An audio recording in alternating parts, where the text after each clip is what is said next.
महाभारत के युग में कई ऐसे भयंकर और निर्णायक युद्ध हुए जिन्होंने युद्ध का रुख बदल दिया। ऐसा ही एक अविस्मरणीय युद्ध था घटोत्कच और अंगराज कर्ण के बीच, जो युद्ध के 14वें दिन की रात में लड़ा गया था। यह युद्ध न केवल अपनी तीव्रता के लिए जाना जाता है, बल्कि इसके परिणामों ने कौरवों और पांडवों दोनों के भाग्य को गहराई से प्रभावित किया। घटोत्कच और अंगराज कर्ण का महायुद्ध, रात्रि का भीषण संग्राम। युद्ध की पृष्ठभूमि 14वें दिन का सूर्यास्त और भीम का क्रोध। कुरुक्षेत्र युद्ध के 14वें दिन अर्जुन ने अपने पुत्र अभिमन्यु की मृत्यु का प्रतिशोध लेने के लिए जयद्रथ का वध करने की प्रतिज्ञा की थी। इस दिन एक भयंकर संग्राम हुआ जिसमें अर्जुन ने सूर्योदय से सूर्यास्त तक अपनी पूरी शक्ति झोंक दी। जयद्रथ के वध के बाद भी युद्ध का भयानक दौर जारी रहा। जब सूर्यास्त हो गया और अंधेरा छा गया, अब भी युद्ध रुका नहीं। कौरव सेना के कुछ प्रमुख योद्धा जैसे कि कर्ण और दुर्योधन रात में भी युद्ध जारी रखने का निर्णय लेते हैं। यह एक असामान्य निर्णय था, क्योंकि महाभारत के नियमों के अनुसार युद्ध सूर्यास्त के साथ समाप्त हो जाता था। कौरवों का उद्देश्य पांडवों को थकाना और उनके मनोबल को तोड़ना था। रात्रि के अंधकार में राक्षसी शक्तियां अधिक प्रबल हो जाती है। पांडवों की ओर से घटोत्कच भीम और हिडिंबा का पुत्र एक अर्ध राक्षस था, जिसके पास मायावी शक्तियां थी और वह रात में विशेष रूप से शक्तिशाली हो जाता था। वो विशालकाय, क्रूर और भयंकर था और अपनी मायावी शक्तियों से कौरव सेना में हाहाकार मचा रहा था। घटोत्कच का आतंक और कौरव सेना में भय। अंधेरे का लाभ उठाते हुए घटोत्कच ने कौरव सेना पर प्रचंड हमला बोल दिया। वो कभी विशाल रूप धारण कर लेता, कभी अदृश्य हो जाता, कभी एक साथ कई रूपों में प्रकट होता और कभी वर्षा के रूप में भयानक अस्त्र बरसाता। उसके मायावी प्रहारों से कौरव सेना में भगदड़ मच गई। सैकड़ों सैनिक और योद्धा उसके हाथों मारे गए। दुर्योधन और कर्ण सहित कौरवों के बड़े बड़े महारथी भी उसके आतंक से कांप उठे। घटोत्कच ने अकेले ही कौरव सेना के भीतर इतना विध्वंस मचा दिया था कि दुर्योधन और उसके सेनापतियों को लगा कि यदि उसे तुरंत नहीं रोका गया तो आधी रात से पहले ही उनकी पूरी सेना का विनाश हो जाएगा। दुर्योधन ने कर्ण, द्रोणाचार्य और अश्वत्थामा से गुहार लगाई कि वे घटोत्कच को रोके। अनेक कौरव योद्धाओं ने घटोत्कच से युद्ध किया, लेकिन कोई भी उसे रोक नहीं पा रहा था। कर्ण का अनिच्छा और दुर्योधन का दबाव। कौरव सेना में केवल एक ही योद्धा था जिसके पास ऐसी शक्ति थी जो घटोत्कच जैसे मायावी योद्धा को रोक सकती थी। वो था अंगराज कर्ण। कर्ण के पास देवराज इंद्र द्वारा प्रदान की गई एक अमोघ शक्ति एकांतधर्मी थी, जिसे उन्होंने अर्जुन के वध के लिए बचाकर रखा था। यह शक्ति ऐसी थी जिसे केवल एक बार ही प्रयोग किया जा सकता था और वो अपने लक्ष्य को भेद कर ही लौटती थी।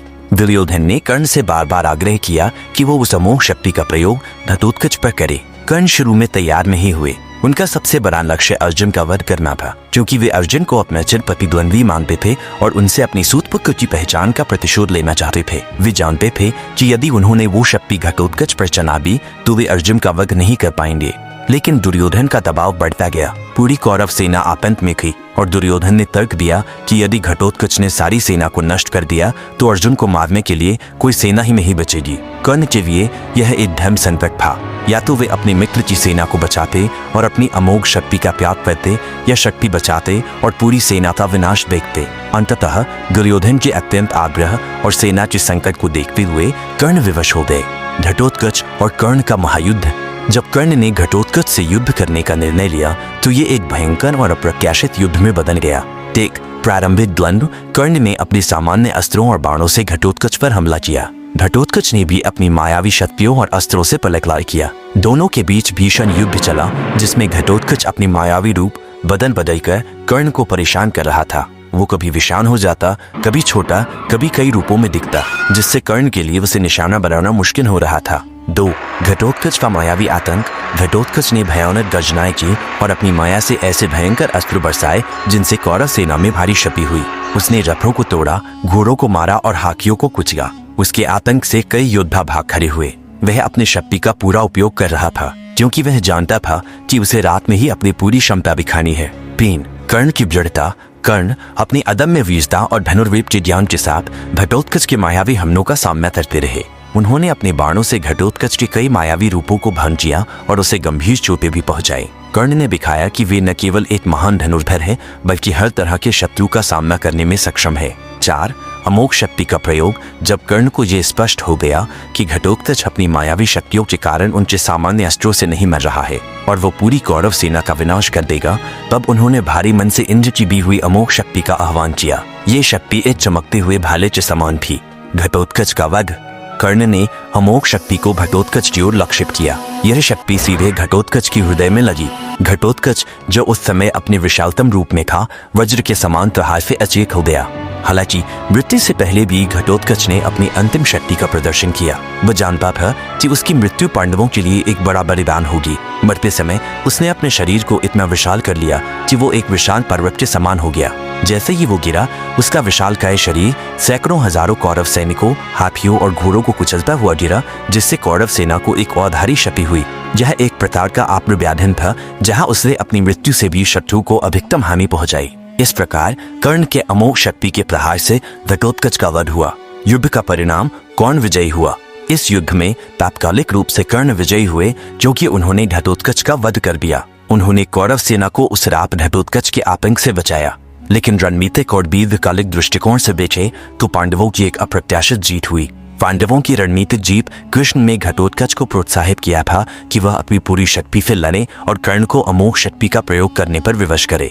श्री कृष्ण को पता था कि कर्ण ने यह शक्ति केवल अर्जुन के वध के लिए बचाकर रखी थी। यदि कर्ण ने घटोत्कच पर वह शक्ति नहीं चलाई होती तो अगले दिन के युद्ध में अर्जुन का वध निश्चित था, क्योंकि कर्ण के पास तब भी वो अजेय शक्ति थी। श्री कृष्ण की प्रसन्नता घटोत्कच के वध के बाद जहां पांडव शोक में डूब गए, वहीं श्री कृष्ण अत्यंत प्रसन्न दिखाई दिए। युधिष्ठिर सहित पांडवों ने श्री कृष्ण से उनकी प्रसन्नता का कारण पूछा। श्री कृष्ण ने समझाया कि घटोत्कच की मृत्यु भले ही उनके लिए दुखद हो, लेकिन यह पांडवों की सबसे बड़ी जीत है, क्योंकि अब अर्जुन के वध का खतरा टल गया है। उन्होंने कहा कि यदि घटोत्कच न मरता तो कल अर्जुन को मरना पड़ता। उन्होंने घटोत्कच के बलिदान को महान बताया, जिसने अर्जुन के प्राण बचाए। युद्ध के बाद के प्रभाव: 1. कौरवों को तात्कालिक राहत, दीर्घकालिक हानि। घटोत्कच के आतंक से कौरव सेना को उस रात तो मुक्ति मिल रही, लेकिन कर्ण ने अपनी सबसे बड़ी शक्ति खो दी। ये शक्ति अर्जुन के लिए सबसे बड़ा खतरा थी। इस क्षति ने कर्ण की अर्जुन को हराने की क्षमता को कम कर दिया। 2. अर्जुन की सुरक्षा: कर्ण द्वारा अमोघ शक्ति का प्रयोग कर दिए जाने से अर्जुन सुरक्षित हो गए। यह एक ऐसी बाधा थी जिसे श्री कृष्ण ने घटोत्कच के बलिदान के माध्यम से दूर किया। 3. भीम का दुख और गौरव: भीम अपने पुत्र की मृत्यु से अत्यंत दुखी हुए, लेकिन उन्हें घटोत्कच के पराक्रम और बलिदान पर गर्व भी हुआ। 4. युद्ध का मोड़: यह घटना महाभारत के युद्ध में एक महत्वपूर्ण मोड़ थी। इसने 15वें और 16वें दिन के युद्ध की दिशा निर्धारित की, खासकर कर्ण और अर्जुन के अंतिम द्वंद्व के लिए मंच तैयार किया। निष्कर्ष: घटोत्कच और अंगराज कर्ण का महायुद्ध महाभारत के सबसे यादगार और मार्मिक प्रसंगों में से एक है। इस युद्ध में कर्ण ने अमोघ शक्ति का प्रयोग करके घटोत्कच का वध किया, जिससे वे तात्कालिक रूप से विजयी हुए। लेकिन दीर्घकालिक और रणनीतिक रूप से ये पांडवों के लिए एक बड़ी जीत थी, क्योंकि घटोत्कच के बलिदान ने अर्जुन के जीवन की रक्षा की, जो पांडवों के लिए युद्ध जीतने की कुंजी थे। यह युद्ध शक्ति, बलिदान और युद्ध रणनीति के गहरे पहलुओं को दर्शाता है, जहां एक व्यक्तिगत हानि एक बड़े उद्देश्य की पूर्ति के लिए आवश्यक हो सकती है।